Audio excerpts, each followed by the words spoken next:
In the name of God, who creates, sustains, and liberates. Amen.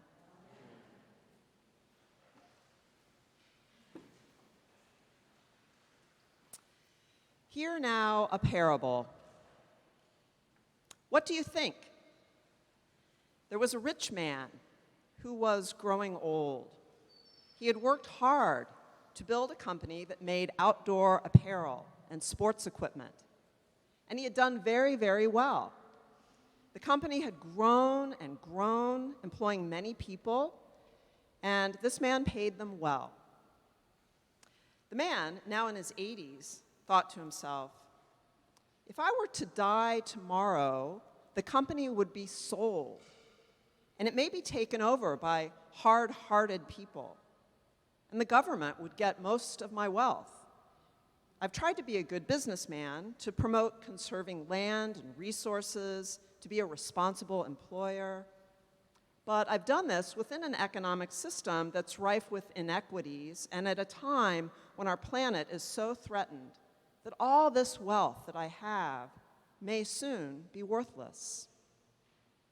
So the man called together his managers, and he said to them, set up for me a trust and a nonprofit corporation so that I may give away my company now, and all the wealth that I've acquired can be put into this trust. So it can be used to protect nature and biodiversity and support thriving communities. If we have any hope of this planet surviving 50 years from now, we have to do all we can with the resources that we have now. What do you think? Is this man's wealth honest or dishonest? Is he being a faithful steward of it? Hear now another parable. What do you think? There was a powerful man who served as the governor of a state with 500,000 millionaires, a state into which in recent years more wealth had been moving than into any other state by far. This man heard that a group of poor people from another land who had escaped violence and endured exhausting, dangerous journeys to find a better life for their children were on their way to his state. He thought to himself, these people will be a problem if they come here. They will be begging in the streets and digging into our state coffers. So I will devise a plan to send them somewhere else so that we don't have to feed and house them. He called together his managers and said, let us send someone to meet these people and tell them that if they get on a plane, they will go to a place where they will have housing and jobs. And let us give them misleading documents and papers falsifying their addresses as places that they've never been, so that it will be almost impossible for them to become citizens. For our wealth does not belong to these people, and we have no responsibility to care for them. Let us keep our wealth for the people of our state who vote and abide by the laws here and pay taxes. What do you think? Is this man's wealth honest or dishonest? Is he being a faithful steward of it? Money is messy and complicated. And because human beings, as you may have noticed, can be rather selfish and fearful and short-sighted, our desire for more money and our fear of sharing it can and has done devastating damage to the people of this globe and to its planet. All of us live within a global economic system that just isn't working, and in a country where the gap between the rich and the rest of us is growing at a time when preferencing a growing GDP over care for the climate is bringing on an existential crisis. How do we live faithfully? And what should we do with what's in our wallet? I wish I could tell you that today's gospel answers those questions cleanly and clearly, but it's a parable. And you know what that means. It means that Jesus isn't going to give us complete clarity. He's going to shake us up. He's going to move around the furniture of our morality system so that we have to think harder about these questions. So let's take a look at it. Jesus says there was a rich man who had a manager, and charges were brought against this man that he had squandered the rich man's property. So the rich man summoned him and said, "What is this I hear about you? Give me an account for your management, because you cannot be my manager any longer." Notice that the rich man doesn't give the guy a chance to answer. It doesn't sound like the manager provided him any paperwork. What kind of business owner isn't aware that somebody who works for him is squandering his property? The rich man doesn't seem to be engaging in good management of his property. As the scholar Amy Jill Levine points out, he appears to be a bit of a dope. Those are her words, not mine. Then the manager launches into an internal monologue. This is great. Whenever you have an internal monologue in the Bible, pay attention. It's super fun. So here it is. The man says to himself, "What will I do now that my master's taking everything away from me? I'm not strong enough to dig, and I'm ashamed to beg. I have decided what to do so that when I'm dismissed as a manager, people may welcome me into their homes." This is a great speech. He's weak, and he's clearly prideful. But he's also clever, and he's watching out for himself. And maybe he has a sense that this whole system he's a part of is a bit of a mess. So summoning his master's debtors one by one, he asks the first, "How much do you owe my master?" And the guy says, 100 jugs of olive oil. So the manager says to him, "Take your bill, make it 50. Then he goes to another guy, "How much do you owe?" 100 containers of wheat. So the manager says, "Take out your bill, make it 80. Now, it's worth pointing out that these are huge debts. 100 jugs of oil was about 1,000 denarii, which is 3 years' worth of a person's labor.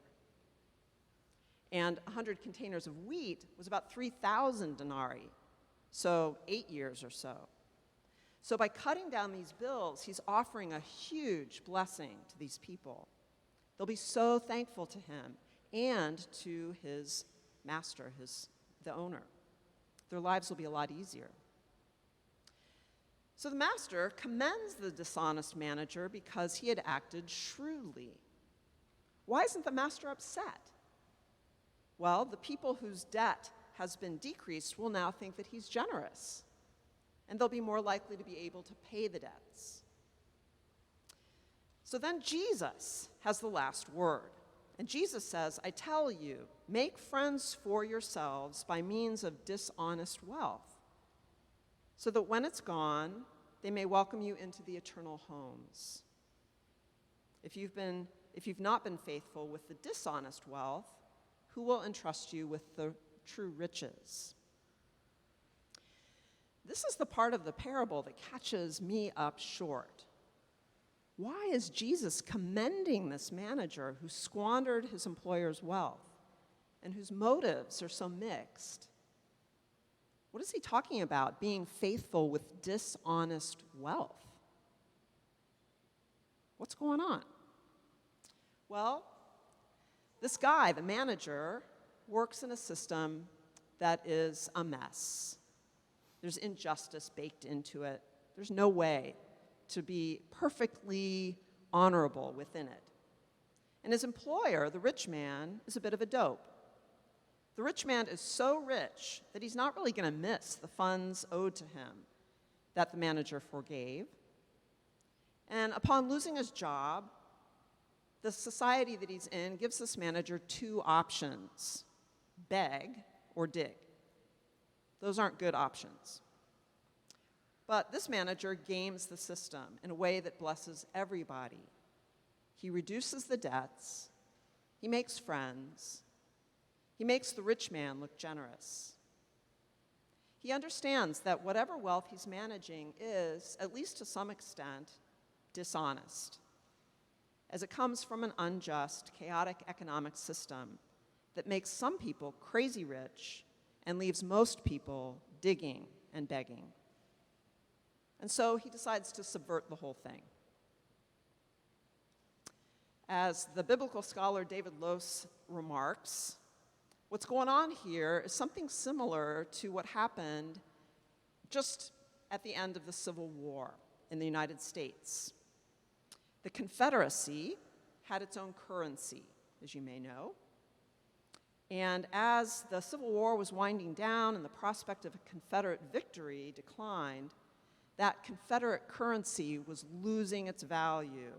It was increasingly worthless. And so the people who held Confederate currency just started buying stuff and giving their money away before it became completely worthless. So also with the dishonest wealth in this parable. The wealth of the kingdom of this world is wealth of a kingdom that's in decline, a kingdom that will not be victorious. Such wealth, according to Jesus, has limited value and is really just on loan from God, who's really the source of all wealth. And so it should be spent freely now, before it's too late. Moreover, it should be in a way that blesses those in the greatest need. It should bless those who have a place in God's kingdom, the least, the last, the lost. This secures our future beyond the crumbling confederacy that we call the world. So here at the cathedral, we have wealth. We have an endowment at this cathedral, and it's a healthy endowment. It's money that has grown since it was first given to this cathedral over 100 years ago. What do we do with that wealth? Well, Cathedral Chapter, who's the governing body of this cathedral, spends a lot of time trying to sort out what it looks like to steward that wealth well. And we recognize and are increasingly aware of the fact that some of that money comes from systems and times that were not exactly what God would want for an economic system. But we try to be good stewards of it. And the next step that we're taking is that we've created an investment committee. And that committee is going to try to sort out how those funds can be invested in a way that not just doesn't do a lot of harm, but actually does positive good. It's called impact investing. So they're going to try to figure out how the wealth that we have can be a blessing as we are stewarding it by helping to preserve the planet and work for justice and help people who normally don't benefit from investments like that. Whatever we do, it won't be perfect. Whatever we do, we'll still need to come here on Sunday mornings and confess our sinfulness because we're part of a system, an economic system, that is filled with brokenness. But it is our way of trying to take a next step in living as good stewards. So that brings me back to those first two parables that I told at the beginning of this sermon. Those two things really happened this week, right? The owner of Patagonia is giving his company away. That's really happening. And the governor of Florida really did send people to Martha's Vineyard on a plane. What do you think? I'm not going to tell you what to think. You get to decide. But I hope that as you wrestle with those things, you keep in your heart those words of Jesus at the end of today's gospel. You cannot serve God and wealth. Amen.